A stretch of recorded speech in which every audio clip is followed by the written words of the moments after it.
OutKick 360 is here. We are back. Glad you're with us alongside Chad Withrow and Paul Koharski. I'm Jonathan Hutton, Lance Lee, Jacob Swanson, David Reed, Becca Risley, making the show happen for us. I'm assuming Sleepy Danny is awake.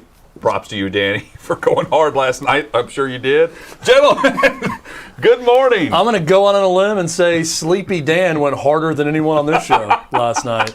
And if you are awake, you're welcome, because we're about to give you some solid entertainment for the next 2 hours. Sarah Triplett is our production assistant today, helping us out. You can follow us on all social media platforms and, of course, on YouTube. We hope you'll subscribe and, of course, hit the bell, ring the bell, alert yourself to every time we go live, which is weekdays at noon Eastern.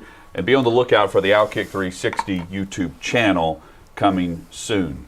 Tim Tebow is back in the NFL. We're going to give thoughts on that in a matter of minutes. I want to let everyone know we have Vanderbilt head coach Clark Lea, who will join the show. That's coming up an hour from now, right at noon Central, 1 o'clock Eastern. Looking forward to talking some SEC football with the first-time head coach, Clark Lea, for the Vanderbilt Commodores. That's coming up, plus our thoughts on last night's send-off to Pekka Rinne at Bridgestone Arena in the regular season finale for the Nashville Predators. But first, as we signed off yesterday, Tim Tebow, the report's coming out that, and we knew this, the day of the draft, that Thursday of the NFL draft, it was reported that he was trying out, that he was getting a look from Urban Meyer. And then Aaron Rodgers' news came out shortly thereafter and completely put all of that craziness to the side. Well, it's returned. because the reports are that he is going to sign a contract within the next week and make it official, a 1-year deal where he's going to be a tight end for the Jacksonville Jaguars and head coach Urban Meyer. Tebow is back after not playing in the league since 2012. Doug Flutie did this. He went to the CFL for 8 years and then came back to the NFL. But we've never seen anything quite like what Tebow is about to attempt. And it's crazy to consider that, he's actually getting an opportunity like this. It's totally different from Flutie because Flutie was playing football the whole time. So stepping away from it, coming back into it, different. I'll say this. I don't like this story. And I don't necessarily like the Tim Tebow story, but this is not really Tim Tebow's fault. My dislike of the Tim Tebow story goes back to Urban Meyer at Florida housing some criminals on his team and everything being covered up and whitewashed because Tim Tebow's such a great guy. And I legitimately believe Tim Tebow is a great person. I don't think it's fake at all. I don't think anything he does is fake. I have no personal issue with Tim Tebow. But I have an issue with this story because Tim Tebow, I don't feel like is someone who should be getting the play that he gets from a broad standpoint. So again, it's weird for me to talk about it because I don't have any personal issue with Tim Tebow. I find the guy to be completely genuine in his convictions and what he talks about. I'll also say this. I know Paul has an even stronger opinion on it than I do. I think this is a red flag for Urban Meyer's understanding of professional football. Absolutely. That he's doing this. And I only say that based on the tweet from Judy Batista, who's a columnist with NFL.com, who said that Urban Meyer is doing this because the culture in Jacksonville is bad and that Tim Tebow is going to come in and help the culture in Jacksonville. I don't think professional football players want to hear Tim Tebow stand up on a chair and give them a pep talk. I think they're going to find it silly when that happens and not some unifying moment that's going to bring the Jacksonville organization together. So I think more than anything, this isn't necessarily Tim Tebow's fault. It's Urban Meyer's fault if he legitimately believes Tim Tebow is going to come in and change the culture by giving some pep talks to the team. You don't fix an NFL culture with a fifth-string tight end who's never played the position before, who's been out of the league for 8 years, and who was bad at his position when he was in the league. So that's ridiculous. What the Jaguars are doing here is cracking the fundamental principle of the NFL and of professional sports, which is that it's a meritocracy and that you get in and you stay in, and we don't know if he's going to stay in. I would think that he doesn't make it. But you get in based on being good enough. And I find it hard to believe that a guy who the one highlight we've seen of him running a route is that the ball hits him in the head because he doesn't get his head turned around and his hands up on a ball thrown, I think, by Mark Sanchez. But here is the depressing thing to me about Tim Tebow. This fuels the American myth that you never give up on your dreams and that you always stick with it no matter what, which is bull. You have to give up at some point in time. This is nonsense that you always stick with it. You have to have a plan B and a plan C because sometimes your dream is out of reach and it just doesn't work. And that's part of the American reality that goes with the American dream, right? I wanted to be a novelist when I was a kid. You know what happened? I figured out that I didn't have plots. And so I wanted to be a writer, and I swerved and discovered, nonfiction provides the plots for you. If you go and cover stuff as a reporter, there are daily plots there. And I can be a writer, but I can't be a novelist. And that's an adjustment I made along the way. And Tim Tebow is not making the adjustment because the Jaguars and the Mets didn't force him to make the adjustment. He's not a baseball player, and the Mets facilitated him being a baseball player for 6 or 7 years? And he hasn't been a football player in 8 years, and the Jaguars are facilitating it, which isn't his fault. It's the fault of the Mets and the Jaguars. But all over Twitter today, people are saying, don't give up on your dreams. Just keep going for it, because look at Tim Tebow. It's working for him. As if Tim Tebow is the rule about sticking with what you believe in, even when it's ridiculous. And he's not the rule. There are thousands of people out there who need to change course, who are taking heart because Urban Meyer's doing something stupid. But it's also ridiculous that you act as though he doesn't have a plan B or plan C when the guy juggles SEC network and motivational and church circuits on a weekly and daily basis while he's playing for the Mets and while he'll be on the roster for the Jacksonville Jaguars. You may be only able to handle one thing at a time professionally. This guy behind the scenes has a team of people around him with all of these different branches on the tree where he's involved in all these different things. So to act as though he doesn't have a plan B or plan C when he's been doing that for years is foolish of you to say. Well, I'm saying the people who are watching it don't know about all of that. I'm putting this on people who are seeing him every week as the vision for it. And if he's on ESPN every week now, he's not fully invested in football, which is what football players need to be in a meritocracy system. He's on SEC Network every week during the regular season. You think football fans don't know he's on that channel? Well, he can't be on the SEC Network if he's on the Jaguars. Sure. So is he in or is he out? He's telling you he's going to do both. He's going to Well, be he out can't do until both. he's He going to can't be do out both. until he's out of the league, and he's going to go back to sports as soon as he's given an opportunity. Well, that's great. I'm not putting that on him as much. I'm putting it on the people who are watching him, thinking that they can strive for their number one thing forever and backseat stuff. Most people don't have the privilege that Tim Tebow does to be able to fall back into a second and third thing because they don't have the money he has and they don't have this secondary and third talents they do as they try to develop the primary talent, which they think they can keep doing because they're watching this and taking it as an example. What you said, though, is Tim Tebow needs to have a plan B. I mean, he's already through the alphabet, and he's on double B now. I get what you're saying, and I correct that nuance of what I said. You get my broader point about people who are looking at him and saying, I can stick with my thing for 12 years when it's not working. They can't, and they shouldn't. And we overdo this thing of stick with your dream forever. But the idea, because sometimes it doesn't work. If you're a starving artist, you got to go eat. But the idea that if you have the opportunity to stick with your dream for another year and you want to do that, because Paul Koharski says that the majority of people can't, he shouldn't? Well, I think he's got facilitators that are ridiculous. I think he's been used, and I don't know that he realizes he's being used. What is the benefit? If he wants to go hit 199 or 211 for the Mets, so be it. But he's being used to sell jerseys and to sell tickets, not because he's a good baseball player. And I would think that's embarrassing. At a point, you realize, hey, I'm not here because I can hit. Well, I can say this with certainty based on a conversation I was fortunate enough to have with him. This was last month. Eddie George and I recorded a piece that will air in a couple of weeks.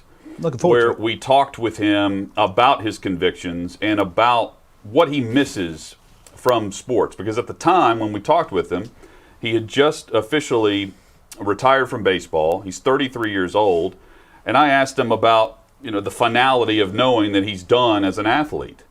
And the answer that you'll hear from him, paired with the news of yesterday, goes hand in hand. Now, I will also say, from Urban Meyer's standpoint, I agree with both of you. I don't understand why you're bringing him in to play a position that he wouldn't move to back in 2012 when everyone was discussing that he should move and switch positions. And I don't understand why you need someone like him to perpetuate and reinforce themes and objectives within a locker room. The media that are lazy enough to throw out that he's somehow going to be mentoring Trevor Lawrence, oh dear God, that's laughable. That will be Darrell Bevell. That will be Brian Schottenheimer behind the scenes. That will be Urban Meyer. While I do think he's going to be great at the motivating factors, simply because the guy can give a pep talk on the keto diet, much less give a pep talk on why you need to be fired up to play the game of football. I don't think it's something that's needed in an NFL locker room like it is a collegiate atmosphere. I just don't think is it needed at all.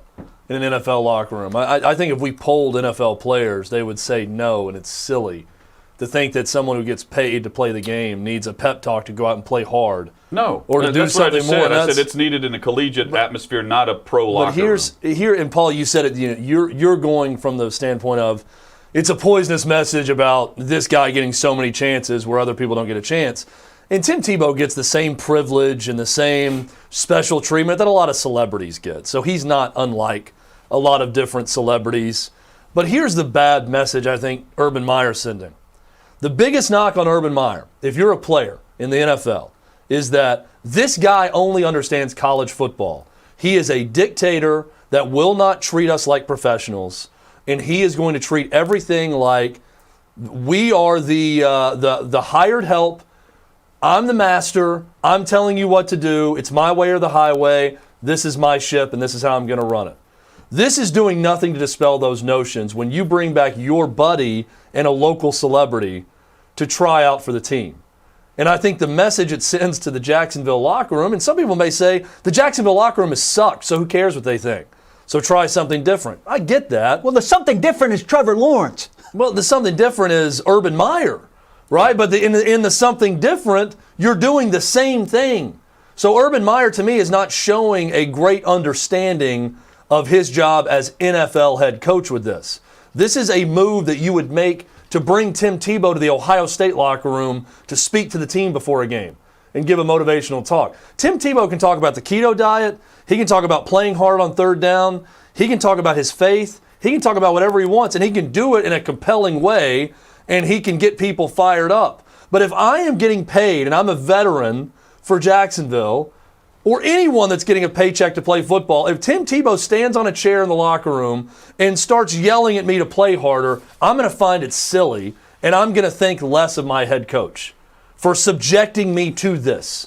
Now, if Urban Meyer actually believes that Tim Tebow, who is in great shape, I don't think the issue is he's going to come in out of shape. He hasn't played football in a while, but he's in great shape.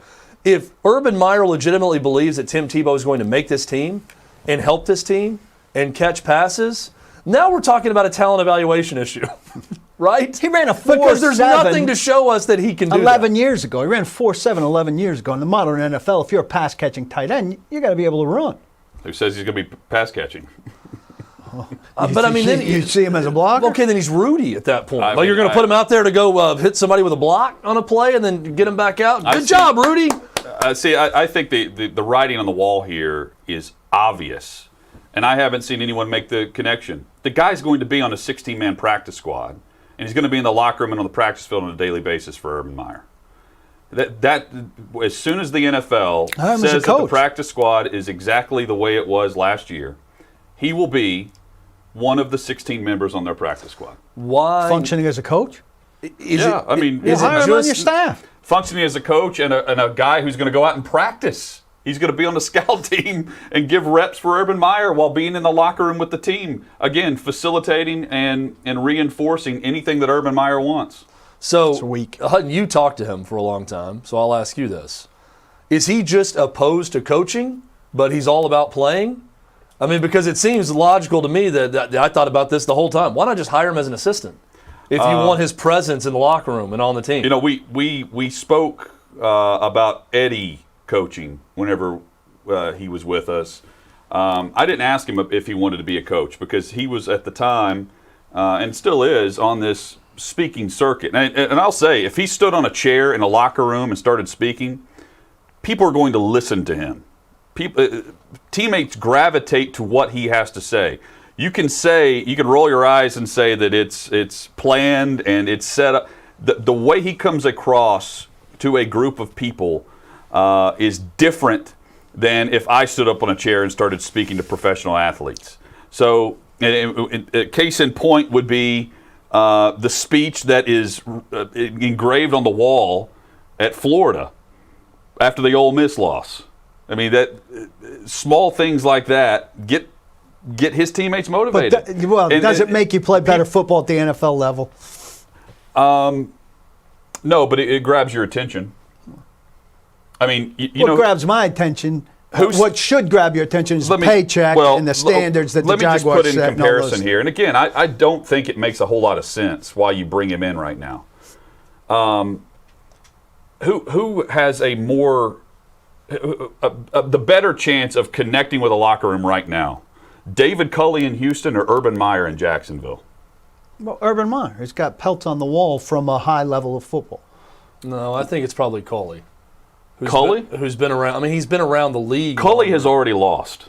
Well, he's lost because his organization is completely screwed up. And the organization in Jacksonville is straight Urban Meyer. And Urban Meyer is going to grab the attention of Trevor Lawrence. He's going to bring in Tim Tebow apparently for a couple of months. This isn't. This is just him putting forth his message in that, the collegiate atmosphere that does not work at the professional level. The current fourth and fifth string tight ends in Jacksonville are James O'Shaughnessy and Ben Ellefson. And I'm sure the locker room there is not particularly interested in hearing from those guys based on their merit as tight ends. And I think that Tim Tebow qualifies as the same based on what's important. What can you do to help this team win between the stripes? That is where the NFL works first and foremost, not on pep talks and things like that. You can give a pep talk after you catch some passes that help us do some things. But I don't know that he can catch some passes to help them do some things. And so his college resume doesn't mean much until that. We've seen lots of guys come into the league who had big college careers that don't mean anything until you do something in the NFL. It's a weird mutual using of each other is the way I look at it.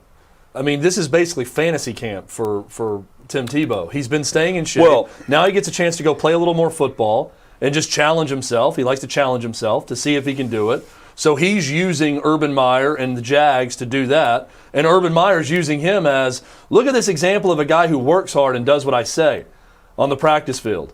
I mean, it's a weird, it's fantasy camp is what I look at it as. If Urban Meyer got the Chargers job, is he bringing him in to Southern California? Or how much of this is the regional appeal of Tim Tebow not far from Gainesville? I don't think this is about selling tickets. I think this is just having an extra, the cliche would be an extra coach in the locker room. But, Paul, the example that I would point to, how much did we rip? And the answer is not much. How much did we rip the Titans for traveling Harry Douglas on their road schedule whenever he could barely play at the end of his career?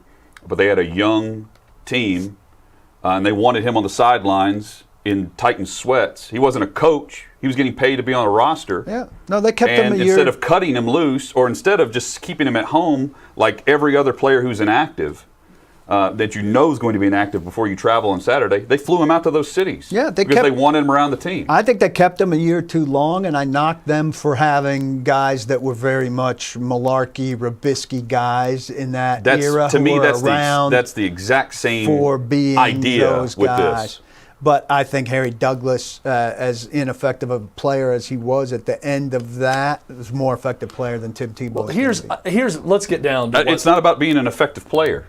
Neither were going to play, and we knew it at the end. We can talk about this. The idea that Tim Tebow is going to be an active player on week one is, again, like this is more about behind the scenes than it is selling tickets for week one when the schedule comes out tomorrow night. Here's where the animosity comes from. We'll do that. Here's where the animosity comes from. This hits on a little bit of what you're saying, Paul. And I think this is natural human nature. If Harry Douglas left the league for 7 or 8 years, would he be on the Titans travel squad and come back? No. People are mad because no one else is getting this opportunity. No one. They want to laugh at it. They want to mock Tim Tebow. Sometimes I feel a little bit bad for Tim Tebow because I think Tim Tebow is the victim of his circumstances. He has the privilege of doing this. No one else does. People are pissed at that privilege, so they're pissed at Tim Tebow. It's not Tim Tebow's fault if Urban Meyer wants to use him to be a mascot in the locker room and show how to work hard and do all these pep talks and everything. I don't think it's Tim Tebow's fault, but that's the issue, is people are mad at the situation. They're mad that Tim Tebow can leave, go to SEC Network, go speak at churches, go play minor league baseball, and then they're mad that we played minor league baseball because he's taking a spot from someone who's done it his whole life, right? Here's Tim Tebow waltzing in, this high school celebrity, homeschool kid, who went and won a Heisman at Florida, got multiple chances in the NFL at different positions, and now he's taking some hard-working baseball player spot. And here's Tim Tebow once again. He's got a crazy whim to go play football again. And guess what? They could have hired someone that's been playing football the last 4 years who's 25 years old on that practice squad. And instead they hired Tim Tebow. That's what people are really pissed at. You're not mad at Tim Tebow. Tim Tebow's a great guy who represents great things. You're mad at Tim Tebow's opportunities. And that's where people get angry. And I get that. I understand it. People don't like Tom Brady because he's so awesome. And he gets to do whatever the hell he wants to do. And people are jealous naturally of that. I think there's some jealousy with Tim Tebow with a lot of people that hate him. And again, I'm saying it's not Tim Tebow's fault, but I completely understand hating the situation. Because I hate the situation. And I hate Urban Meyer. And this makes me not like Urban Meyer more because I feel like Urban Meyer looks like a clown here that is stuck in college. And he's using Tim Tebow for that reason. And I'm not a big Colin Kaepernick guy. But a lot of the case made by the league against Colin Kaepernick is, well, he's been out of the league for 2 years. You don't come back after you've been out of the league for 2 years or 3 years. And here's a guy that's been out of the league for 8 years. And they're giving him a position change and inviting him Is Colin Kaepernick back going to play for the veteran minimum? I don't know. But I don't know that anybody's offered him the veteran minimum. Denver did. That's why John Elway took him off their board. He's been offered that. And Paul, also, you were saying how you don't like that that you're either in or you're out. I mean, I think there were some teams probably saying the same thing to Colin Kaepernick. You're either in or out with us. Are you a football player or are you not? And in this that was case, part of the problem. This is about. I don't get the comparison, but I see that all over the place. Well, it's a completely different position as well. They're putting the side by side of Tebow kneeling to pray and Colin Kaepernick kneeling, and they're making a comparison. We're talking apples and oranges when we're talking about these two situations. And again, I'm on record. I don't like that Tebow's given this opportunity, but it's his opportunity that he's been given. So I don't begrudge him for taking it if someone's going to offer it to him. And also the position change is a factor in this. Certainly. The argument I saw Paul immediately made was Colin Kaepernick playing receiver for someone. You know, is someone going to give Colin Kaepernick a chance to play receiver if he says he'll play receiver? The connection would be if Jim Harbaugh gets back in the league, is he calling Colin Kaepernick? That's what Urban Meyer just did with Tim Tebow. Tim Tebow's not in the league if not for Urban Meyer. Yeah. I mean, absolutely. And again, that's where it's an uncomfortable marriage to me. Why was Tim Tebow not signed by Jacksonville originally when all this was going on, by the way? It's because Jacksonville didn't want to cut Tim Tebow in Florida Gator country. And they were worried about the implications. They took a chance on him and did that.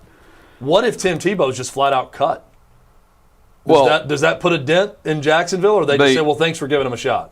They will have to cut him to put him on their practice squad. Right. And then people won't care because he'll still be around.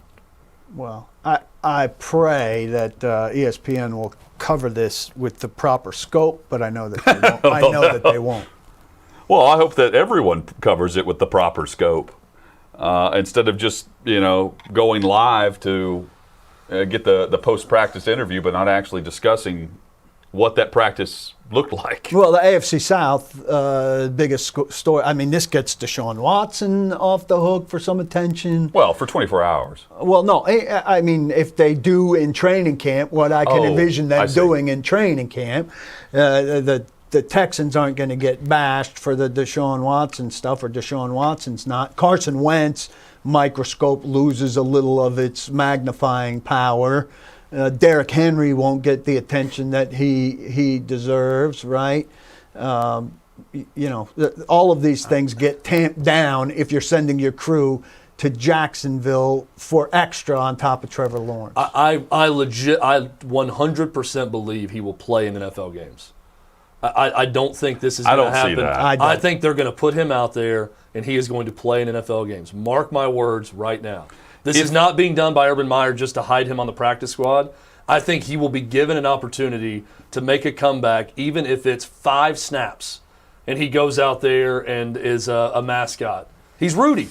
I mean, that's the way I look at Tim Tebow when he gets in a game. He's going to go out there and he's going to block on a run play. I saw another weak theory, that distract the attention from Trevor Lawrence. Like, Trevor Lawrence can't handle the attention? Like, Trevor Lawrence has done nothing but handle attention his entire football career. And he's excellent at it. I mean, if he was a weak-minded guy, you'd say, all right, they're creating some kind of distraction. Trevor Lawrence handles everything very gracefully, and he's been excellent. He doesn't need cover. He helped get football played. I mean, he stepped out there He's and was bringing Jacksonville good attention. Movement. He's bringing Jacksonville good attention. He's a guy that can handle it. He could have handled New York. And why are we all... This is something else that just blows my mind. The coddling and protecting of a quarterback that you drafted number 1 overall without any reservations to lead your franchise. The idea that now we're going to have to take some attention off this guy. Look over there. Look over there. And we brought him in to be our quarterback. I don't know if they're doing that, though. I don't think so either. That's the automatic assumption, but it's a weak theory. That's very weak. It's very lazy to just throw that out there. This is where we're trying to talk about the story and what the story is on this show, but we can't talk about this story without discussing narratives around this story. When Judy Batista post that about we want him to be a good locker room presence and change the culture, I'm going to react to that, whether that's the actual thing that's happening or not. But Urban Meyer, for all we know, could be saying, I think this guy could start for us.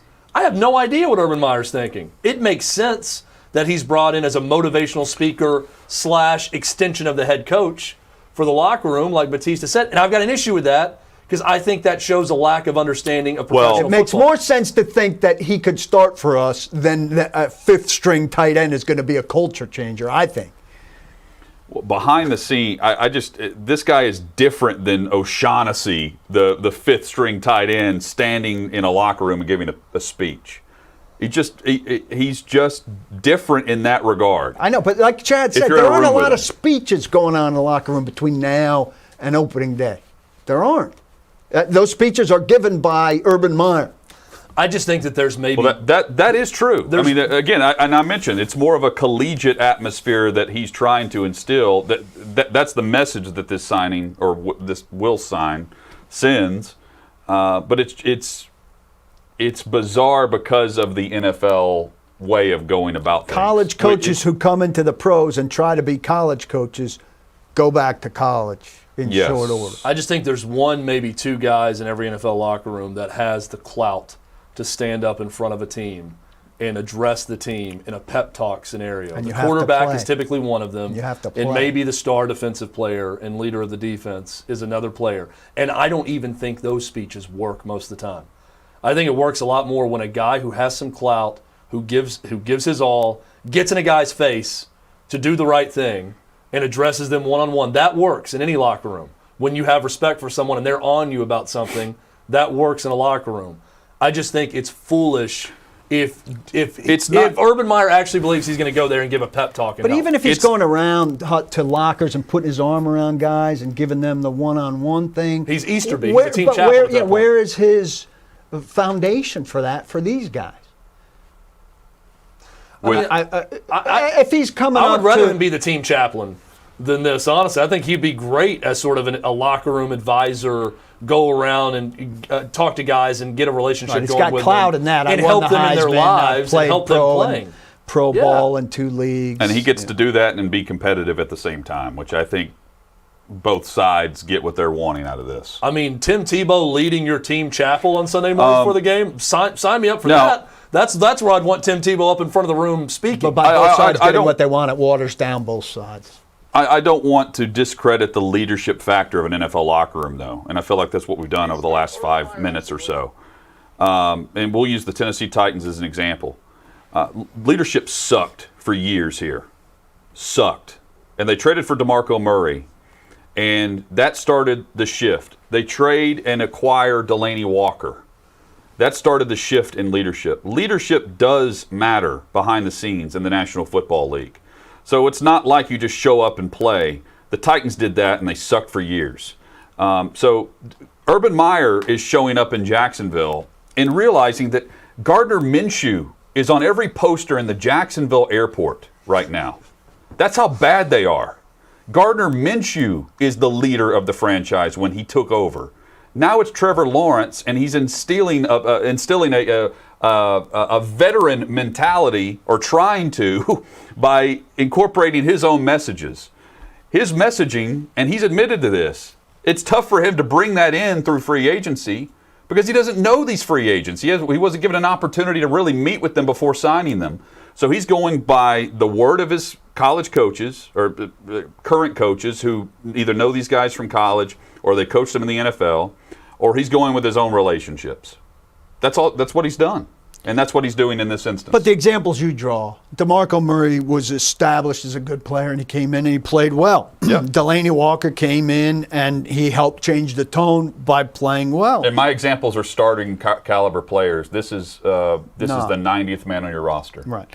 And he's got some people who, Josh Allen, the defensive end, who was a first-round pick a couple years ago. Those are the kind of guys, if you've taken this job as Urban Meyer, that you've got to be hoping are capable of the things you're talking about. A guy that's going to go out and cover. Has Urban or Meyer get met Josh sacks. Allen yet? You would Probably hope. not. Yeah, you don't know. Because of this stupid boycott that's going on, where they don't even want to do the team activities right now. We have Tom Brady, who worked out with teammates last year outside of the practice facility to get ready with his new roster, is now telling incoming rookies, Paul, hey, stay away Calls from for the facility. boycott. He calls for the boycott, but then he's going to have organized workouts on his own.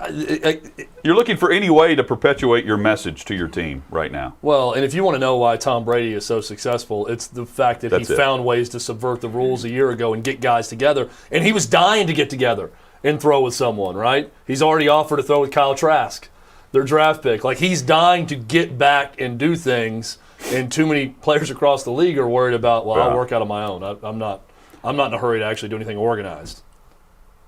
Yep, and that's why they're successful, and why we will see him do the same thing this offseason. It's funny because he's hypocritical. He's supporting everyone not going. Hey, don't go, because I'm going to have a better mini camp over here anyway. Well, that might be true too. They may he actually loves do it more if they're work. not going, because he knows he's going. Yeah, we're going to do it over here, 2 miles away. Coming up, we'll hit some more headlines from last night at noon today, which 1 o'clock Eastern. We will have Vanderbilt head coach Clark Lee. We'll talk some football with the newest SEC coach. And then we give our thoughts on last night's farewell for Pekka Rinne at Bridgestone Arena. That is all straight ahead on OutKick 360. Hang with us. Hey, what's up, everybody? Really excited to finally have some in-person OutKick VIP events. We're at 6th and Peabody, Old Smoky, Yeehaw Brewery. Awesome day, great questions, good to shake everybody's hand. It's just good to be able to get out and see everybody. We love to meet with the people that make us possible as a show, the people that tune in, the people that watch, the people that listen. A lot of these VIPs interact with us on Twitter, on Facebook, on Instagram. And now we get a chance to come out and hang out, watch games, and interact with them the same way we would interact with the three of us on a daily basis. It's awesome.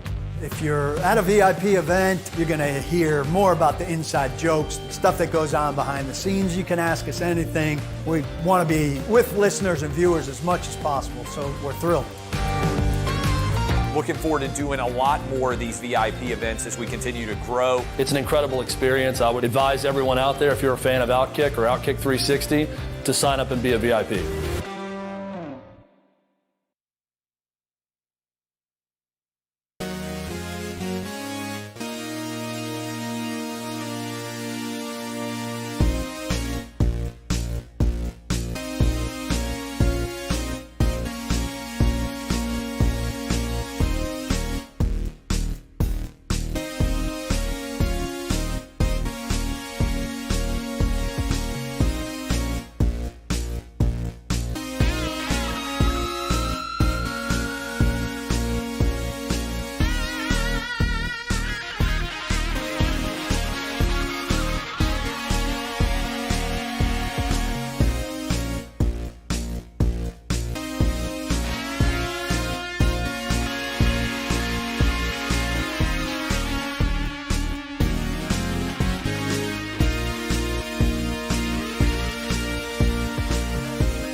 OutKick 360 across the OutKick network. Alongside Chad Withrow and Paul Kuharski, I'm Jonathan Hutton. FanDuel.com/OK360. That is the site to go visit. Download the FanDuel Sportsbook app, which I'm looking at right here. Chad, I am scrolling through, looking for the Braves -1.5 tonight against Toronto. Will you be taking the Bravos at home? Do you have the pitching matchup right It there? is Ray on the mound for Toronto. And who for Atlanta? Fried. Max Fried. I will take the Braves money line on that. I'll also advise all of our viewers and listeners that I have lost 11 straight bets. Oh, you're back on as of last got night. another streak 11 going. straight bets, which is very difficult to accomplish. So we believe It's in not that honesty, difficult. You've done it before. transparency on this show. I've never won 11 straight, I'll tell you that. You usually think it might balance out at some point. I'll go on a heater. You know what broke the streak? Soccer. Well, this is the problem, though, now, because I've lost about 7 straight soccer draw bets because I was so hot early on, and now it's my pillow at night. Right before I lay down, I think, it's going to be a nice soft landing after this day of losing, a draw in soccer. So I just go, knowing nothing about any of these soccer teams, to some international match, and I get about plus 340 on the odds, and I put $5 down on a soccer draw, and it hasn't been working. Nothing's been working for me. So I tell you that to take this information with a grain of salt. I will be betting on the Braves to win on the money line against the Blue Jays tonight with Max Fried. Man United Leicester might not be a bad draw bet. Let me look into that. Did you see the story that Conor McGregor is in talks with Man United To do what? for ownership?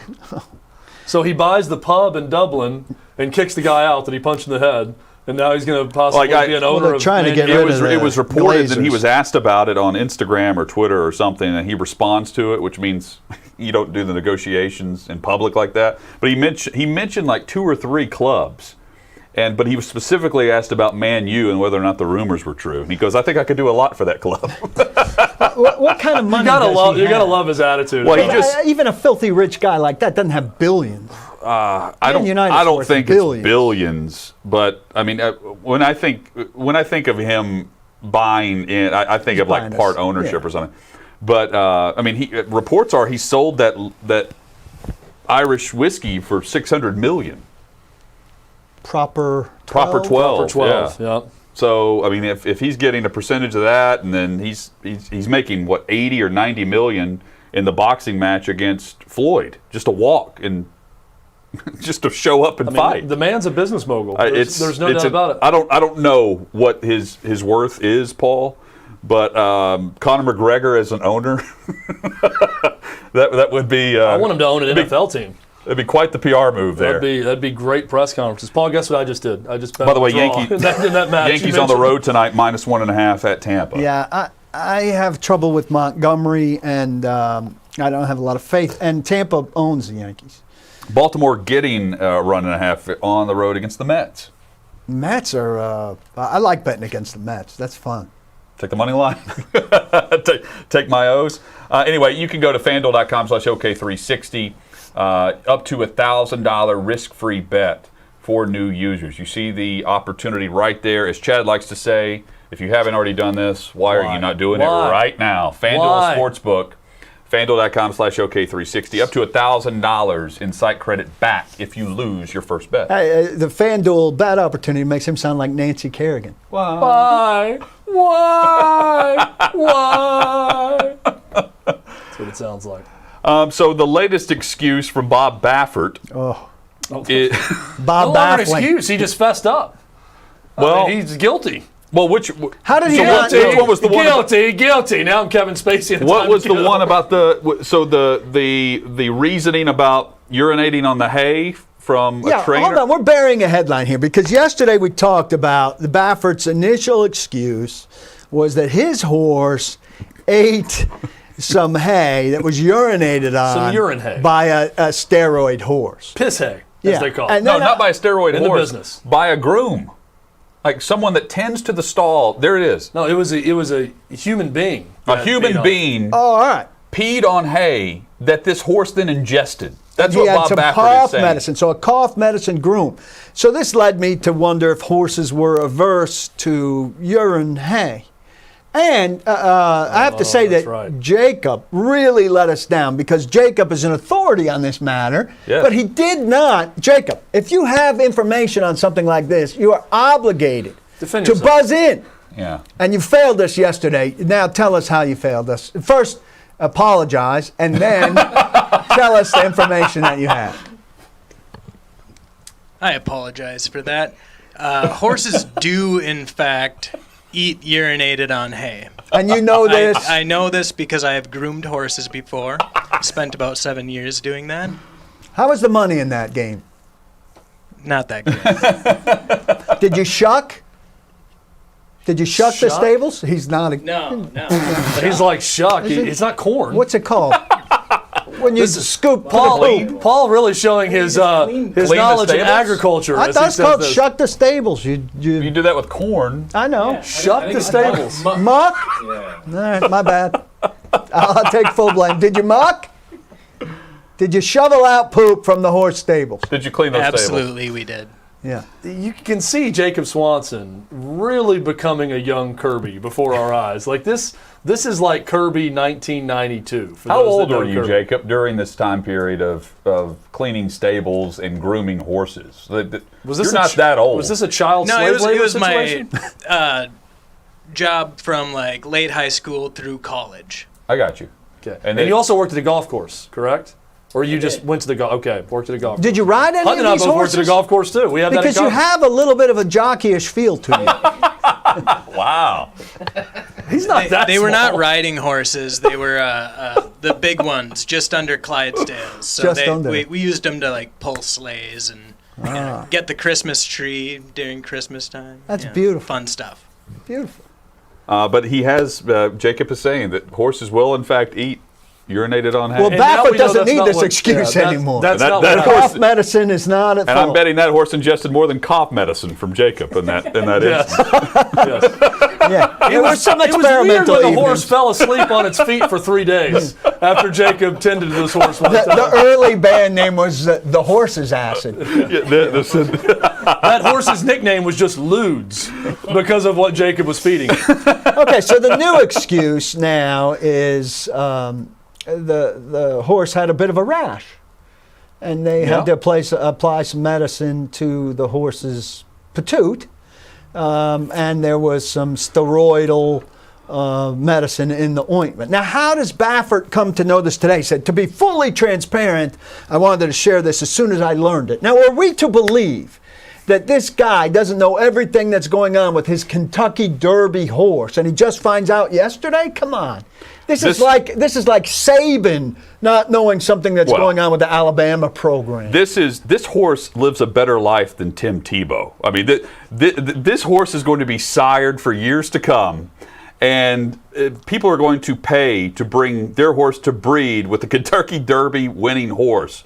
It's not like that. I mean, the paddock in this it is a palace. It's a castle.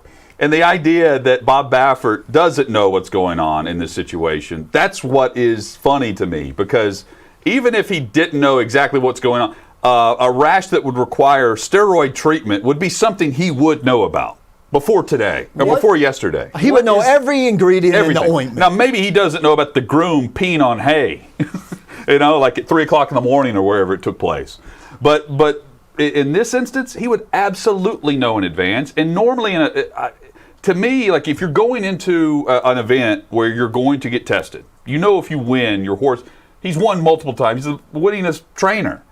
Wouldn't you disclose that ahead of time? Like, hey, there's a medical condition here. Be on the lookout for this. Would you not say that? You would definitely, that's one where you'd probably want to ask for permission and not forgiveness and just give them a heads up about what's going on. Because now I'm going to sound like Jerry Seinfeld, but what is the big deal? What is the big deal if he rubs some steroid cream on an injury to the horse? Right. Is that big of a advantage going into a race that it's going to put you over the top? And he's running. I this don't week know in the ins and outs of horse racing, but it doesn't seem like that big of a deal to me. The horse is in the Preakness, I believe, right? As of now.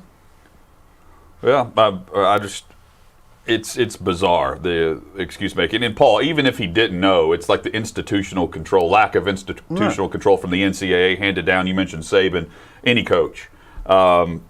It's lack of institutional control in this matter. The vet knows, has to know that there's steroids in the cream that he proposes. Does the vet not know the steroid rule? I mean, here's my solution to this.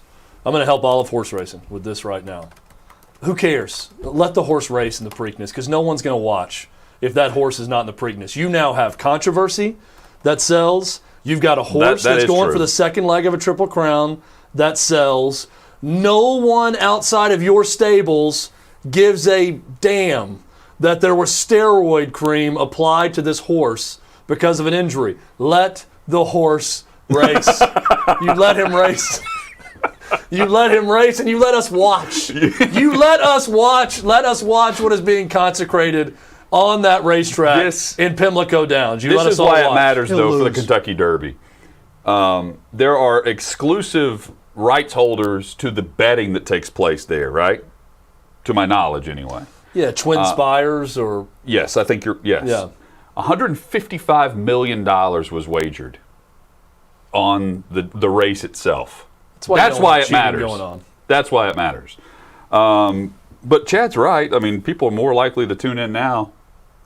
Well, but they may strip the title. Wants more people betting on the Preakness too, which will happen if the horse is in. But this horse may be stripped of the Kentucky Derby title between now and the Preakness. Don't do it. Don't do it. Well, I don't think it will. Follow the rules. Don't do it. This is like hunting with steroids in baseball. He was pro because it made the sport better. You're making the sport worse, and our interest level go down if you disqualify him or don't follow the rules. Yeah, you got to follow the rules. And there are horses dying all over the place because people are messing with them out in Santa Ana. I don't know how quickly this is resolved, though. Like I was reading or watching Kornheiser yesterday, and he was saying, and he was joking, he's like, I've talked with two people that know horse racing, which makes me an expert.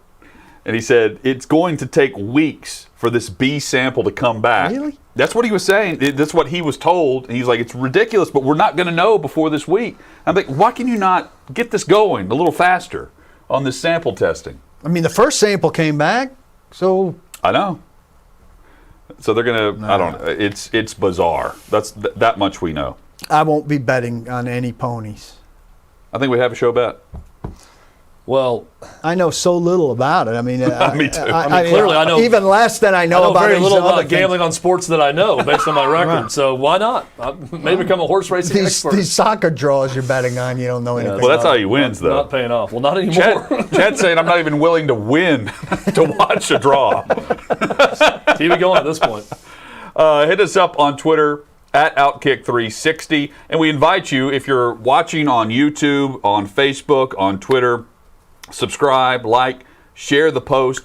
We have Vanderbilt head coach Clark Lee coming up in just a matter of minutes right here on the show. Hang with us on OutKick.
OutKick 360 coming up in about 5 minutes. Clark Lee, head coach of the Vanderbilt Commodores, he will join us. We'll also give our thoughts in the noon hour during the Tennessee Power Hour on Pekka Rinne and the regular season finale last night, the send-off for Pekka last night by the Nashville Predators fan base at Bridgestone Arena. Looking forward to that.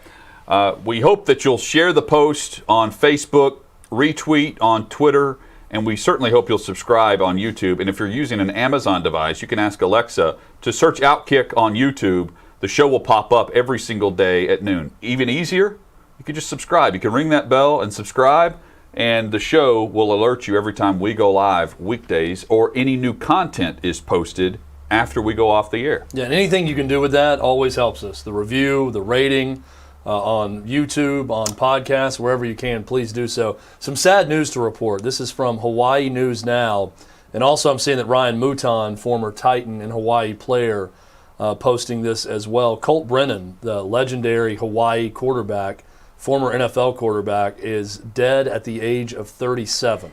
No details yet on that death, but really sad news coming from Hawaii. And Ryan Mouton tweeting, "I'm hurt, man. R.I.P. Colt Brennan," and Hawaii News Now with the story, and now a lot of national outlets picking up that story. Very sad.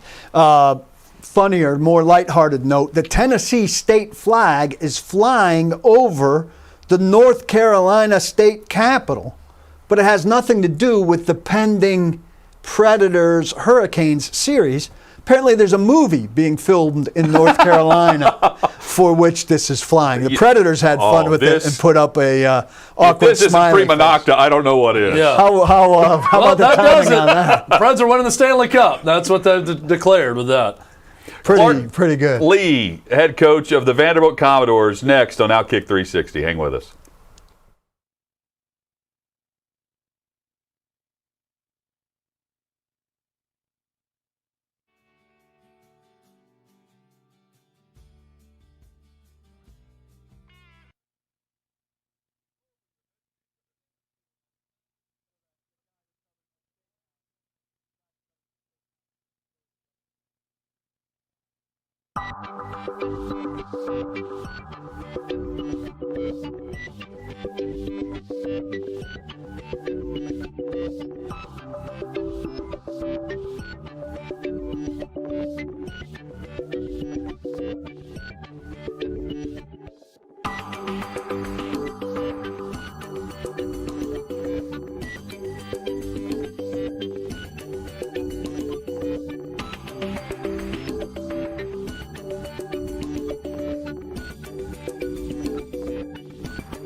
It is OutKick 360 across the OutKick network alongside Chad Withrow and Paul Kuharski. I'm Jonathan Hutton. And pleased to be joined by Vanderbilt head coach Clark Lea, who joins the program for the first time since we've started this show. Coach, great to have you on. We appreciate the time this afternoon. It's great to be on OutKick. I appreciate you guys having me. Give us an idea of what the first handful of months have been like. You take over in December. You stay on, you coach the bowl game with Notre Dame, and now you're instilling your ideas and your mentality into the Vanderbilt football program. The whirlwind, how would you describe it? I think whirlwind's the right word. You know, we've been, it's starting from the scratch, right? It's like ground up, how we build it. Focused on the environment early, focused on the team's attitude, focused on putting systems in place to allow for us to be our competitive best this season, but also trying to establish some footing that's going to allow for us to sustain some success. And, you know, the early parts was all about hiring a staff and then, you know, reintroducing the team into the facility and working our way through spring ball, learning to practice, learning to train. And now obviously projecting into how we maximize our time over the next few months heading into fall camp. So all fun, all exciting, but definitely I'm on my toes every day.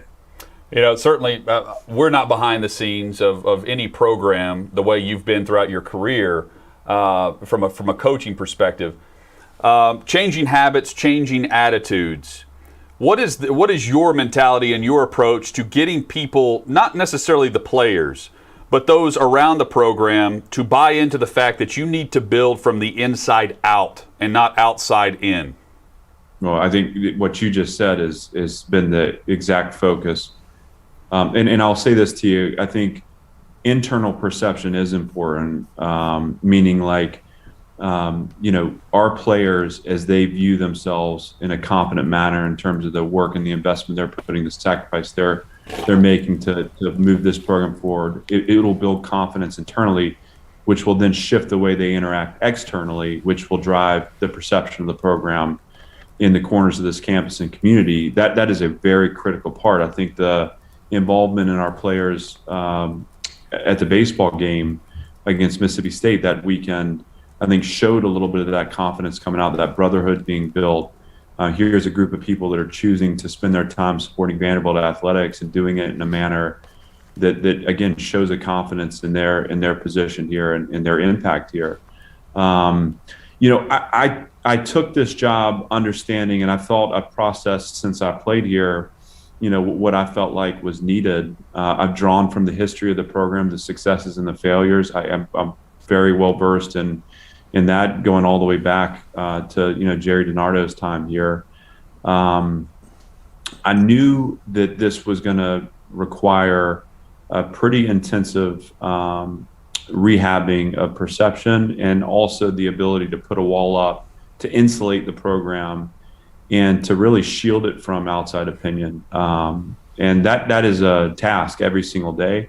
And really, that's my task too, right? We're all prideful, and it's all personal to us. But for me, I think that the most important part of this is that this isn't about me. I'm a steward here. Like I'm a caretaker of this program.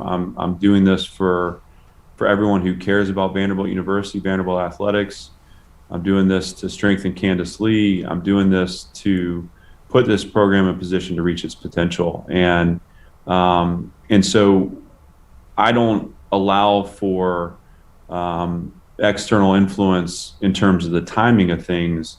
I'm staying true to what my instincts tell me are required here to build this over the long haul. And so that mindset, though I have to stay disciplined in it because it's hard, I think that mindset's going to allow this thing over time. It's going to get the flywheel turning and the momentum will build upon itself. And, you know, it's my job in the short term to put the program in the best competitive position it can be in, building the team, training the attitude of the team, so that people see visible signs of progress too. Like, this isn't something where, you know, I want everyone to just mark their calendars in 10 years and come back. This is something where I want this team to represent Nashville, represent Vanderbilt and to be something that the community can get behind and get excited to support.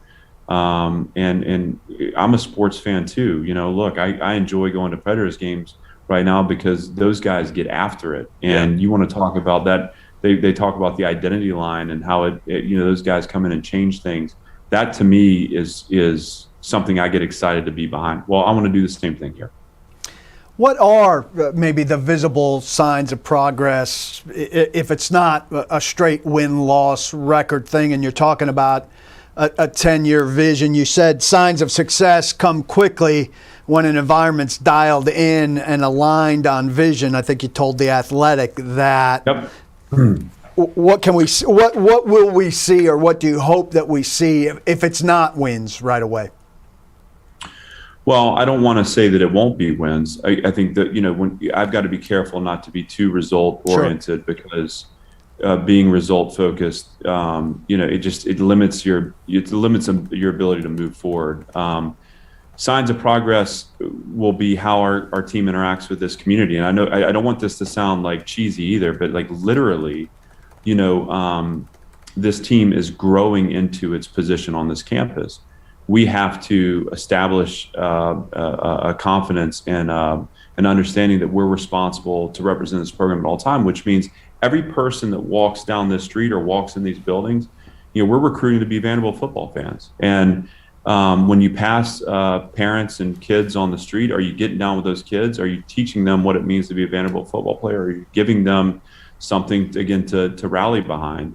I think competitive spirit is a huge part of this, meaning like I keep talking about with our team, we are trying to build a team and a program that applies pressure over 4 quarters, that puts ourselves in a 1-possession game late where our character traits can take over to cover the gap that remains. That is a real thing.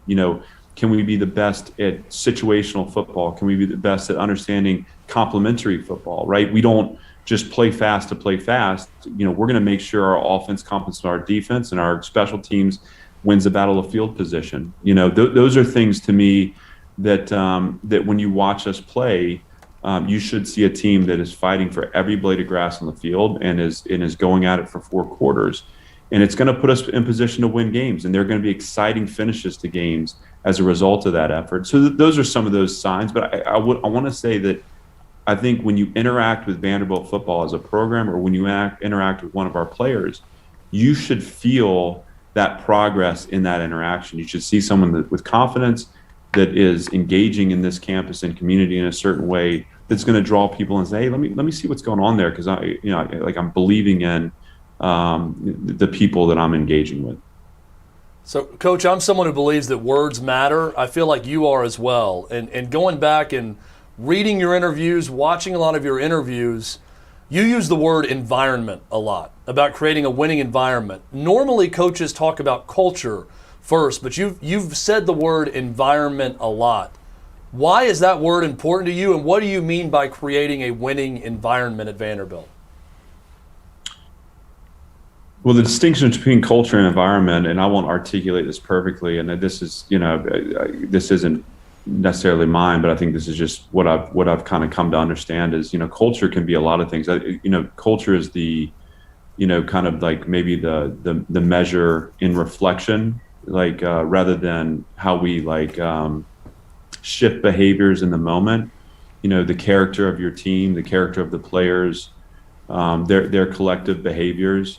Like, to me, I focus on environment just because this is we should have the highest possible operating standards at Vanderbilt. There should be high expectations at every turn, and what will happen in the short term is that'll be really uncomfortable to the team. These guys are, if you go back to January and our first workouts, it was not very spirited. First of all, I think everyone was nervous. They're having behaviors that were accepted or accepted practices in the past be frowned upon or redirected. That's always uncomfortable. You're in the same spaces in a different environment with different expectations, and so you're going to bump up against the standards of the program. But once we establish the highest possible operating standards, what these guys will feel as they get their rhythm is this sense of like happiness in being stretched, but being grown and developed every day. And then eventually that'll shift into this excitement and anticipation to actually take the standard as is and move it forward. Those are environmental things. How I surround these players environmentally with coaches that are young, that are enthusiastic, that are passionate, and that won't be told no when it comes to projecting what this program can accomplish. I think that was so important.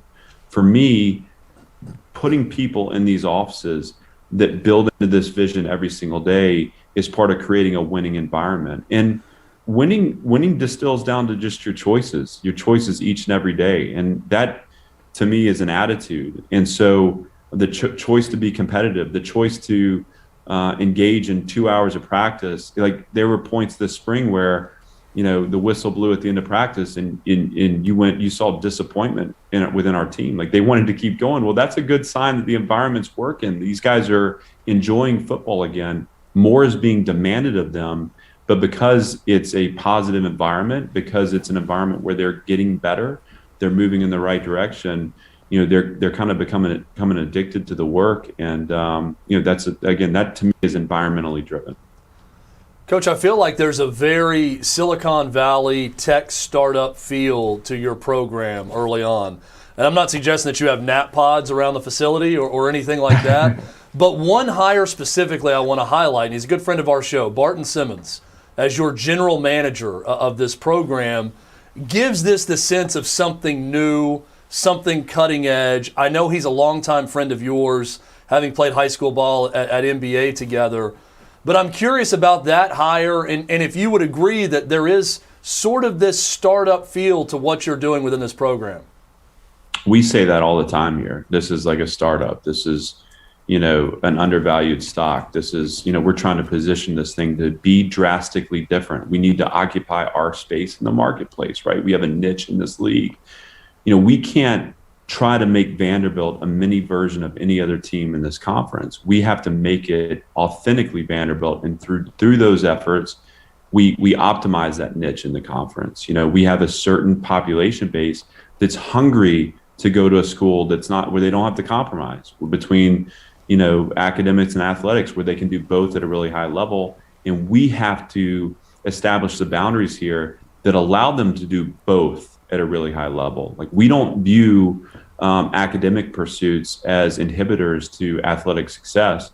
We think actually the things that make you a great student will also, when shifted into the competitive athletic arena, will make you a great player, and vice versa. And so for us, that is our niche. And that is, like, to me, I want people in the community, in the Vanderbilt community, in the national community more broadly, to really reinvest in this student athlete experience, because that's what we're creating here, and we're going to do it at a really high level. And so within that, it's this need and this willingness to do everything drastically different. We're not looking to model our program after any other program. And Barton's hire was a testament to that. And the great thing about Barton, I mean, you guys know him. I mean, this wasn't about no one here is here because we're friends. This is about a capability to push the envelope and to push this program into the margins. For me, Barton has an expertise in recruiting. He's got an unbelievable personality and an ability to engage. He's smart. He's competitive. He's tough. He played the game at a high level. And so he's not going to bring anyone's like cookie cutter recruiting approach to this program. He's gonna be willing to roll his sleeves up and design it with me at every turn.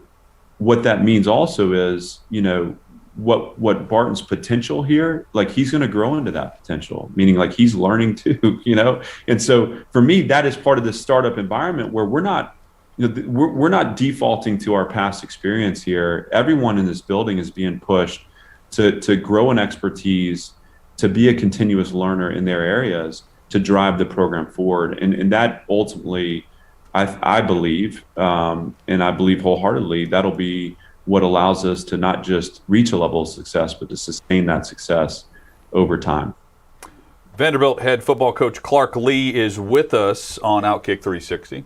In the niche you're talking about, how interested in kids out of the transfer portal are you and how willing is the university to grant admission to undergrads and maybe grad students out of that environment? We have to be conscious of fit. I don't. That's not even a university mandate. That's a program mandate. I don't think this works by us not being true to who we are. And I think that there's a natural filtration there that's actually gonna strengthen us. I don't know that you can be a head coach of a program in college football anymore and not be attentive to the transfer portal. That is becoming a way of life. However, in the infancy of this program, I'm very conscious of the fact that we're not going to make short-term decisions here. This isn't about compromising our values to just add a number to the roster. This is about making sure that everyone in this building is aligned towards a vision, which I think was the quote that you pulled earlier. And so that includes our players. So the university has been fantastic. The admissions office has been supportive. I have not, incurred any disruptions that way. Again, our charge as a program is to stay true to a Vanderbilt fit, which doesn't mean that, everyone has to be a rocket scientist. I certainly was not, though we want to go way above my athletic skill set. So, that's Barton's job too. But no, what I want to find is tough, competitive, prideful young people, drop them into an environment with the highest possible operating systems, and then surround them with, again, systems of development that drive their performance forward in all areas. And in that way, this program will fulfill two missions. One, fielding a team that's competitive and tough and that people can get behind, that wins at the highest possible level. But two, this program needs to graduate players who value their experience here and who in turn give us access to a little deeper dive into that pool of Vanderbilt fits in terms of recruiting. I want this program to generate pride amongst its alums. And, that's something also we're hard at work to do as well. Clark Lee with us on OutKick 360. Coach, I'm curious from this process, and I'm not insinuating you won't be great at this, but I don't think I would be. From the coordinator standpoint, the assistant coach stance, you're a part of a branch on a tree. And now as the head coach, you are managing all of those branches. Is there a depth and a detail that you can't get into now on an individual player basis or a positional basis?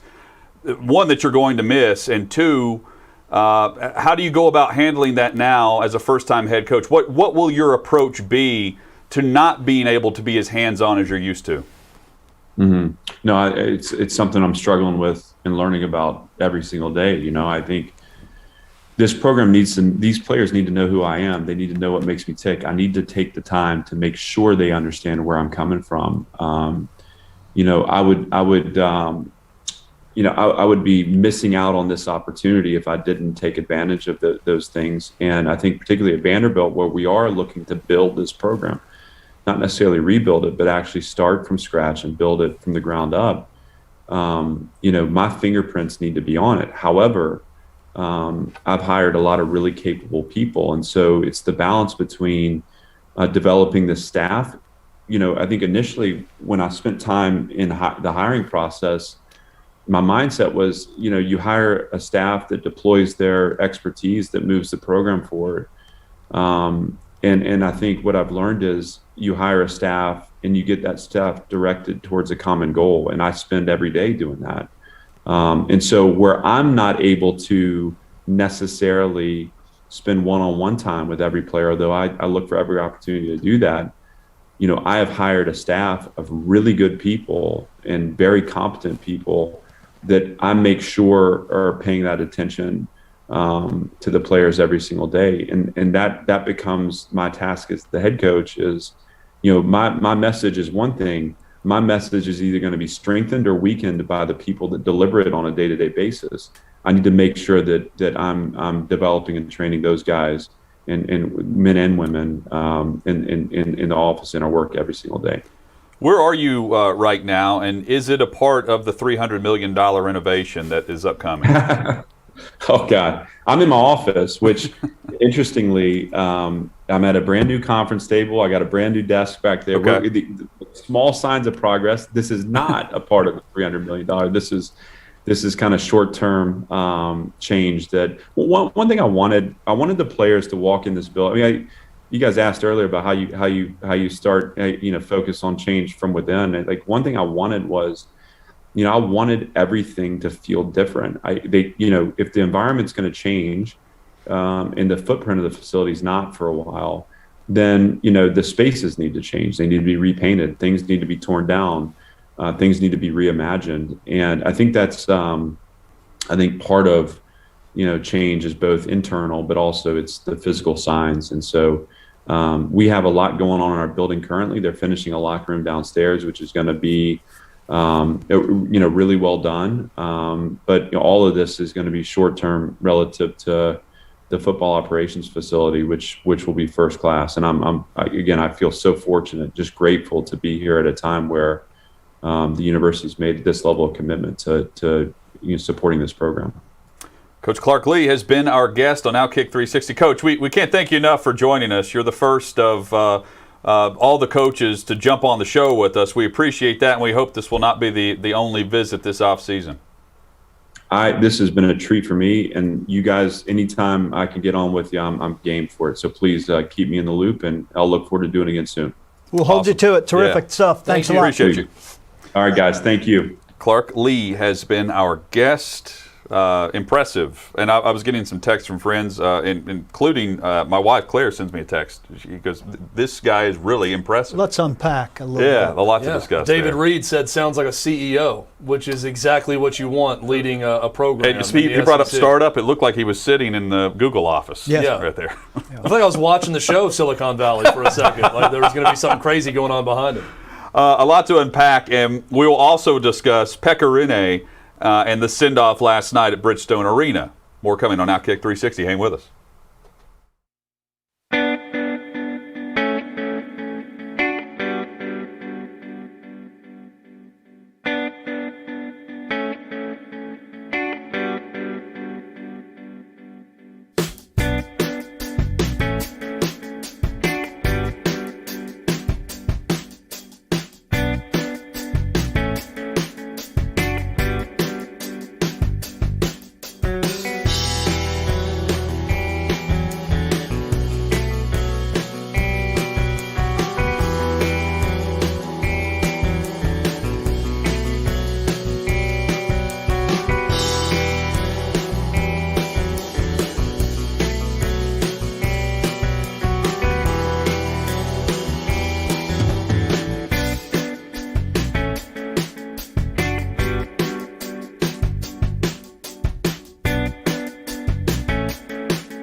OutKick 360 and the Tennessee Power Hour across the OutKick Network. Crew is all here.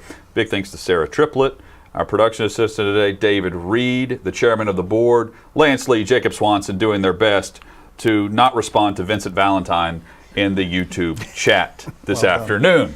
If you are a disruptor, you will be called out by us. You're on notice from here on out. We will discuss and react to Clark Lee, their new Vandy head coach. Very impressed with his overall outlook and the 30,000-foot view of the program and the 3-foot view of the program. Like he sees both levels because he's been there and done that previously. I just think, and part of it's self-reflective for me. I could totally not handle any kind of job that called for that scope of having an answer to every question of something that requires that 30,000-foot view, right? That's and why I then asked to him delegate that. But that's been his entire career, and I'm not trying to say he's old. No, he's not old. But when you're geared towards a position group or a side of the football and overseeing, there's a big difference as a first-time head coach. And you have to take your hands off stuff like you indicated. He's doing that in the SEC. It's not like you're doing that in the Sun Belt or Conference USA. There is a big step forward in that regard, and your approach in this time of year is critical to that. I think, though, you've heard people say it, like we're unique. We don't want to be mini somebody else. But it always has this kind of hollow ring to it, or a certain lack of conviction. Like, do they really believe it? Or can they really pull it off? Or is this really backed all the way up and down the university? And in listening to him for that 25 minutes, I think for the first time since I've lived in Nashville since 1997, from a football perspective, not a baseball or basketball perspective, which are smaller in scope, I believe it. There's a top to bottom feel that runs through this guy who strikes me as just the right hire, who's played there and is from here, that he understands how it can be, to its benefit, a unique program. And that's really music to Nashville and Vanderbilt people's ears. It has to. Well, and I'll say this, and I'll preface by saying he's gonna need help. It looks like help's on the way. And it's a long-range thing, and he knows it. I come away from that interview and just seeing the moves that he's made so far, and I think Vanderbilt has not hired anyone more qualified than Clark Lee to lead that program since maybe Watson Brown, because he played at Vanderbilt also.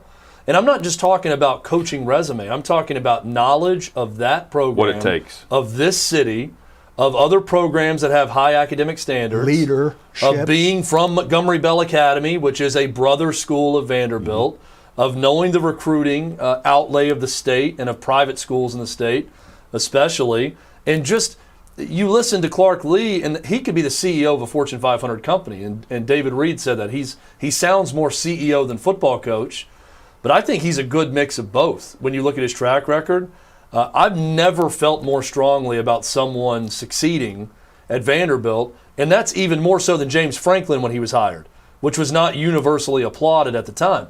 James Franklin won by sheer force of will and personality at Vanderbilt. He's got that type of personality. Clark Lee does not have that type of personality, but Clark Lee, I think, will win by knowledge of the institution and of the setup it takes to win at Vanderbilt, and by analytics. Being an analytical brain the way he is, he's going to problem solve and find ways to win to some extent at Vanderbilt. I'm very impressed with what we just heard from him in that interview, and I think he's going to be a big success at Vanderbilt. I really do. I don't think James Franklin was saying we're going to be different. I think James Franklin, through sheer force of will, was saying we can be like these other schools and maximize the degree to which Vanderbilt can be like those other schools. But it's not sustainable year to year, right? If you do what James Franklin did, you could maybe every 4 years win 7 games. But I think with Clark Lee's plan, you can sell yourself as something different. We say that he won back-to-back seasons of 9 wins and then bolted. 9. Yeah, I mean. There's no. He did a terrific job. I'm not saying Clark Lee is going to win to the level of James Franklin because no one's done it in modern history in what James Franklin has done. So, but I do think that they are going to succeed based on their expectations because he knows what he wants to do and how to go about doing it. Here's another key thing with him that I love. You hear this from Vandy fans a lot. Excuse making of, well, we can't compete with the SEC teams because they just let anyone in. He, in every interview I've read or heard, and even in that, this is a strength to him. The fact that there is I think the term he used was, there is a modern filtration system for our school and program that will weed out who we don't want and who doesn't fit. He sees that as a huge strength, that the players that are going to be attracted to Vanderbilt are his types of players. So it's going to weed itself out for people that aren't interested in Vanderbilt. Beautiful. And I think seeing that as a strength, and we've talked about this for a long time, sell the fact that you're different, that you're a private school, a small school, in a huge city, in Nashville, Tennessee, best city in the SEC. With the best degree in the SEC. Sell that point and hammer it home. I think there's a group now with him, with Barton Simmons as the general manager of the program. They understand that, and they're going to cater a message to the right student athlete that's going to work well and win and succeed at Vanderbilt. And I've not heard that articulated that well from anyone. Derek Mason was not the most articulate guy. Never was, never became that at Vanderbilt. That's just not who he is. He is a defensive football coach. I go back through the history of their hires. Bobby Johnson understood some of the Vanderbilt way at Furman, where he came from. Not necessarily the Vanderbilt type of guy. Rod Dowhauer, Jerry DiNardo, Woody Woodenhofer. I mean, go down the list. Again, James Franklin is the outlier because of sheer will and personality. He forced that program to move along and to win. I think that Clark Lee possesses a good mix of a little bit of everything, but more than anything else, the knowledge of how he wants to win at Vanderbilt, and he knows it from the inside of losing at Vanderbilt as a player. And he saw and he took notes, and he knows how they need to go about winning. Well, and he's not going to say a kid that goes to Princeton is losing out on life Harvard, or whatever. But yes. he also has the ability to, you can look up and see what Rick Neuheisel says about him, what Brian Kelly, Scott Schaefer, what Dave Clawson says about him and the type of coach he is. But then also locally, just to flip it back to the 3-foot view, right, instead of the 30,000-foot view. You have Barton Simmons, who certainly signs up and endorses what he brings to the table. Ricky Bowers, Tim Corbin, and others that say this is the right man for the job. So you get both levels that say Clark Lee's ready for this opportunity. And sometimes it just works out the right way. He was the runner-up for the job at Boston College last year. Yep. Nearly got that job. And isn't afraid to say that he was bummed for a while when he didn't get it. Yep. And I also like this. It's not about what he had to say or the pitch in his interview. It's the questions that he asked. And the answers that he got back from Vandy were ones that energized him. That's props to Candace Lee and leadership that's in that room. Tim Corbin was a part of it. To energize a coach to want to jump in and go headfirst into an opportunity that is Vandy, which is a difficult one. It's one that needs to be attacked, and you have to bring a lot of energy and effort into it. You can't just come in and be a CEO and let others. He's got to be. It's very tactile with the approach. I think he fits the description of what you're looking for there because he can serve both sides of that. Yeah, and again, I'm just very impressed. I mean, just talking to him and how he thinks through answers to every question. A very thoughtful guy. When I think of what is the ideal brain to be the Vanderbilt football coach, I think of that interview we just did with that guy. Yeah. I think of those answers to those questions and treating Vanderbilt that way, not coming in and talking about we're going to take over the state and we're going to do this and we're going to be Bama of the SEC. No, he looks at it from a very thoughtful, analytical standpoint. He knows the narrow aisle that Vanderbilt is in, and he believes they can thrive in that narrow aisle. And there are players out there that want that experience. And we've said for years he's right. that if you had the right person not making excuses and looking at Vanderbilt for the untapped potential that's there, you can succeed at Vanderbilt. What is success at Vanderbilt? James Franklin was success from a wins-loss standpoint. Are they ever going to win the SEC East? I don't know. That seems like too lofty of a goal, quite frankly, for Vanderbilt football, but who knows with the right person steering the ship, and no pun intended, with the Commodores and the anchor down, but I certainly believe they've got the right person steering the ship. Their best chance long term. Also, James Franklin was probably destined to leave. This guy could be destined to stay. Could be, yeah. No question. Coming up, Pekka Rinne was locked in last night, and it led to an unbelievable moment at Bridgestone Arena. Our thoughts on the Preds goaltender that had the farewell to the fans last night in the regular season finale. That's coming up on OutKick 360.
OutKick 360 across the OutKick network. It's the Tennessee Power Hour, and what a moment we witnessed last night for the city of Nashville sports, for the state, with the Nashville Predators and what we believe to be the final regular season game for goaltender and the franchise's best in Pekka Rinne. Just an overall cool moment, and as a sports fan, no matter what city you're in or team you're a fan of, you don't have too many situations like the one that played out last night, where you have the franchise player who's played for no other team but your franchise have the send-off instead of either being released or traded at the end of the year, and welcoming them back in a different uniform. That's why last night was so special, and Pekka played to perfection. I mean, he met the moment of the first star of the game and everything in between that we discussed yesterday leading up to the game of what would make it just perfection of the moment. And then he actually exceeded the expectations with how everything was handled after the game, with the team coming out, even those who didn't suit up for the game. Forsberg making sure he kept the puck. I mean, there were just so many aspects of that you won't forget. It was really cool. A lot of notable people didn't dress, right? And it wasn't full on game because it didn't mean a lot, but it meant a great deal, like you're saying, for the team, for the city, and he was just beaming. I'm glad he got the mask off when he did, because he was just. The smile really kind of lit up the ice last night as things were over. They kept him out there for a long time. The team kind of pinning him out there, which it was great. It was just great. It was cool. It was, yes, obviously the game meant absolutely nothing in terms of standing, that they're going to play the same team. Right. And this doesn't tell you anything about the Predators cutting into Carolina as the playoffs start.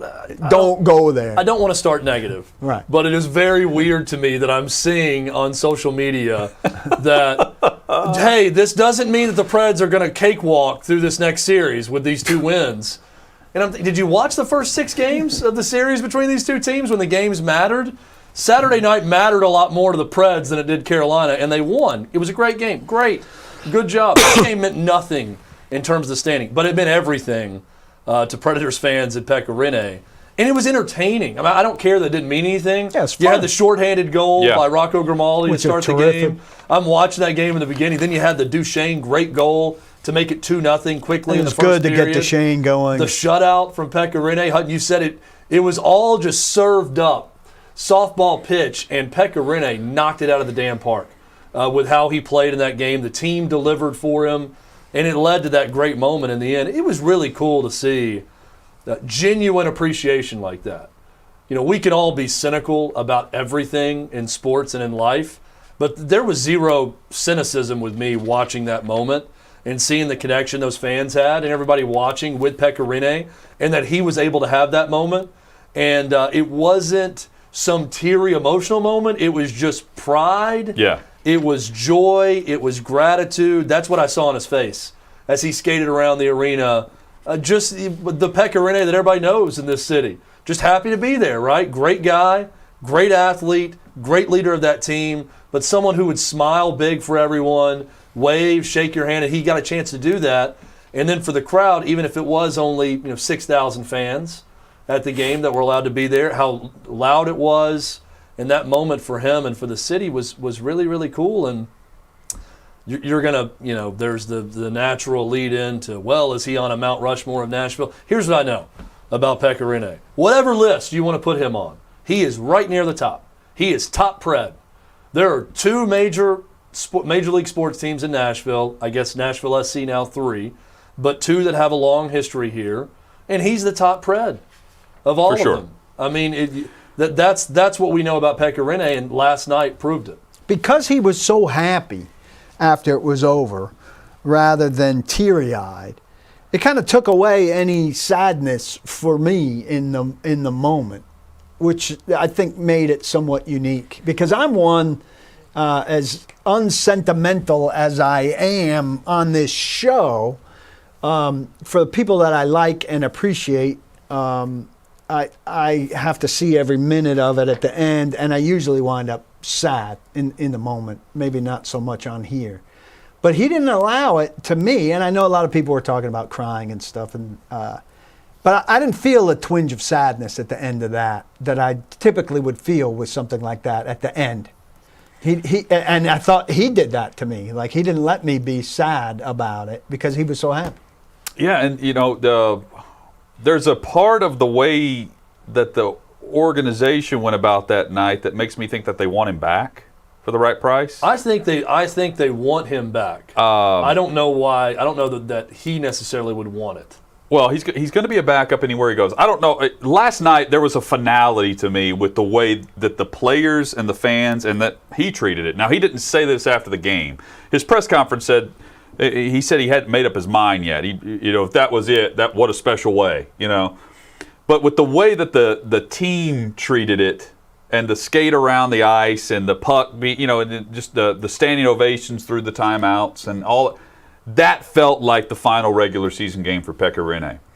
I will say, though, that if the organization wanted some finality to it, you don't play the Jumbotron music to after a big save. You allow the crowd to get a little bit more hype and just allow their cheering to carry you on with the camera on Pekka Rinne. You don't give out 3 stars of the game. You have 1 at the end of the game. They gave out 3. And the broadcast talked over them while they led up to the first star of the game. They treated that like a normal game until the very end when the fans took over. It was like the 12-minute mark of the third period when you had the standing O and you had the big save. I'm not saying that they didn't do it the right way. I thought it was first class all the way. Because, again, the moment was very fitting. It was perfect. But to me, that's the organization, not in a bad way. That's them saying, let's not close the door completely in case we can get him back because we would love to have him back. They took a goaltender in the first round of last year's draft. I don't think he's ready. They would love to bridge the gap with a veteran. I think either way they have a veteran backup next year. And it would be awesome to see Pekka Rinne be that player. But if last night was the closing chapter and it felt like it, like as you watch him skate and you see everything, like it felt like the closing chapter to his career. What a way to go off if that's the way you can. Because, and I want to reiterate this does not happen that often. Like I'm watching that thinking, soak this in just as a sports fan. Henrik Lundqvist has a heart condition for the New York Rangers and had to sit out all year. He may not have that moment in net, ever. And Pekka Rinne had that moment last night. Like that to me was special. Is there somebody next year that doesn't have a sure thing starter that could wind up in a platoonish situation, or that doesn't have a UC Soros caliber goalie that offers him a little bit more money? Maybe, tempts him to go there. As we Chad haven't considered that option. Chad mentioned yesterday Finland.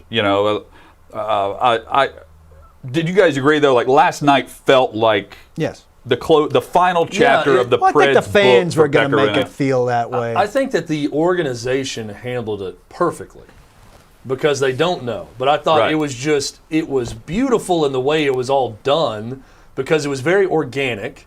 It was not forced. The organization did what they should because they don't know. And the fans, I think legitimately they don't know. They want him back, but they don't know if he's going to retire. The circumstances if he's going to want to try to go somewhere and be a starter, if he's going to want to go to Finland. Served up perfectly on a platter. Like if he gives up 5 goals, they do the 3 stars of the game, and you just watch him skate into the tunnel. I mean, he played it up perfectly, where you're able to do like the moment itself was really special, and the Preds didn't really have to even plan for that moment. And like the fans took care of it. It was organic. It was perfect. Yeah, like I said, it was just this organic, natural moment that the organization handled well because they don't know what's going to happen in the future. And the only thing better than a send-off like that? 2 send-offs like that.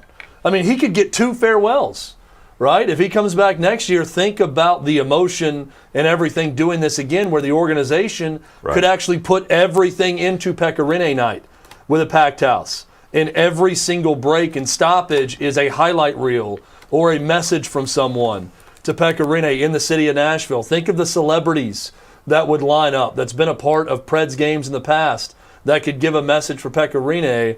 I did find myself thinking, if we know next year is it, if by some chance he comes back and agrees to be the backup again next year, how cool could it be to have a sellout and have a full day and night of messages for Pekka Rinne? Now, the difference is you're not going to get that game again. That game was perfect. A shutout in his final game as a Pred, 5-0 win. Game. Everyone's thrilled and happy. You're not dealing with a loss. He's not out there giving up 7 goals and you keep him in just because you can't pull him on Pekka Rinne night. The game part of it worked out perfectly. But everything around the game could be even better a second time around. And I'm sitting here hoping that's the case, that he comes back and agrees to be the backup for a year. Nashville wants to think we're not going to see him again. we didn't think we were going to see UC Soros again that's a good going into point. some playoff You're right. things, and we saw him. Not only did we see him, we saw him in the first period.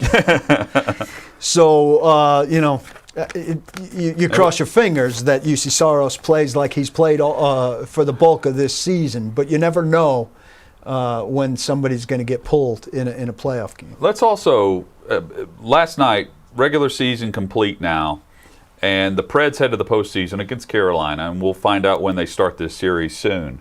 Their first 28 games this year, 11-16-1.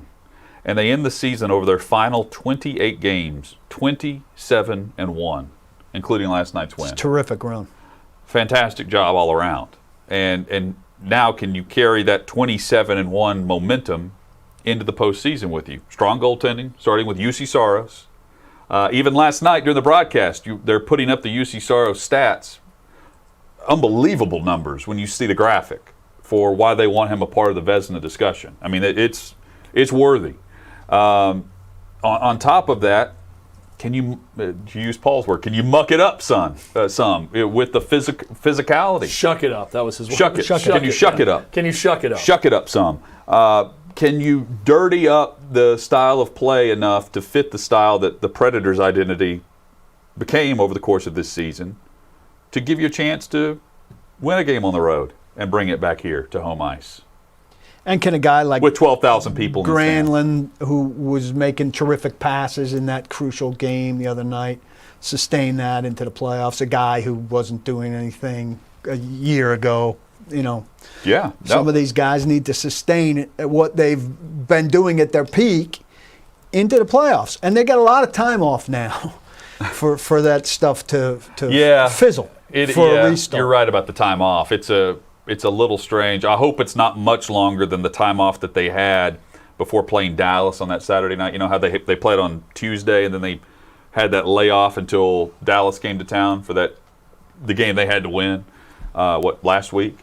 Here's hoping that you don't have to wait. I think Monday is something that's been discussed as the start of the series. It'd be a great time for a redemption story for somebody like Duchesne, who we all were way down on last year. He was telling us about puck luck and about how that loss wasn't so bad in the entry round and all of that. If he takes those 2 goals from last night and goes and does something about Carolina, he could do a lot to help us dim the remembrance of the puck luck speeches. For sure. You know what's great about this Preds team right now? They're likable again. That's what's happened. From March 15th, when they had a 2% chance of making the playoffs, to now, they've had an infusion of young, hungry players. Trennan, Janot, that Herd line that even Clark Lee mentioned in talking about team building. Identity. This team has an identity of the early Preds teams again. Hungry, get after you. Clark Lee said they get after it, right? I like this team. I didn't like that team that lost the Stars, that was not hungry in the playoffs 2 years ago. I really didn't like that team a year ago, where it was Matt Duchesne afterwards saying, I've never felt better after a loss about a team than what we just experienced and everything we've gone through. Did not like that team. I like this group. I like this team and the way they're playing. I do not think they're getting out of the first round, but I like the makeup of this group. And wait, you're saying the first round's going to be competitive? I don't know that it's going to be competitive. I'm saying, sorry. Tough? I know this is going to be controversial to many people, but I don't think the Preds are going to go on a cakewalk against the Nashville media is going to pick 4. The question is 4-0 or 4-1. Well, to be fair, Will Carolina score? To be fair, the people who picked the Preds 4-0 in the series against Chicago were right, and they were crushed for doing so, and they ended up sweeping the series. So I can't make too much fun of that, but. I do believe that this team has an identity, right? This team has an identity now. Yeah. And can the identity win them a playoff series early on as they get ready for Carolina? Hey, big thanks to Clark Lee for joining the show. If you missed the full conversation with the Vanderbilt head coach, go back and listen to that on podcast. Podcast available literally everywhere, wherever you download your podcast. If you're looking for every single link, YouTube, Facebook, Twitter, Stitcher, Spotify, Apple, iTunes, all of it. We have a link tree available. If you go to our Twitter account, at OutKick360, it's also pinned to the top of our Facebook page. You can go there. Wherever you want to find the show, you can find it through that link. And, of course, we're live daily at noon Eastern, 11 a.m. Central. We are back at it tomorrow, guys, just like that. Just like Just that. like that. Just like that? Bang, like bang? The show Just is like up. that? No, not Just like bang, that. bang? No. It's just like bang, bang. Shuck some corn, muck some stables, don't block the box, and do lock the locks.